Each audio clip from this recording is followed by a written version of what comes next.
পদত্যাগ করতে পারেন বাংলাদেশের বর্তমান অন্তর্বর্তীকালীন সরকারের প্রধান উপদেষ্টা ডক্টর মোহাম্মদ ইউনূস। তার সাথে কথা বলার পর এমনটাই জানিয়েছেন স্থানীয় সরকার ও প্রকৌশল উপদেষ্টা আসিফ মাহমুদ সজীব ভুঁইয়া। তিনি সংবাদ মাধ্যমকে জানান যে যমুনায় প্রধান উপদেষ্টার সাথে তার কথা হয়েছে।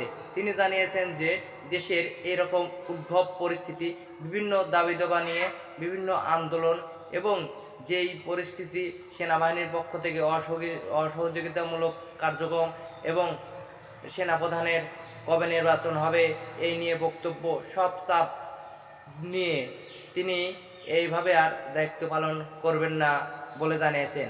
এই পরিস্থিতি চলতে থাকলে তিনি অচিরেই পদত্যাগ করবেন বলে জানিয়েছেন আসিফ মাহমুদ সজীব ভুঁইয়া। আপনাদের কি মনে হয়, তিনি থাকা ভালো নাকি চলে যাওয়াই ভালো? জানান কমেন্ট বক্সে।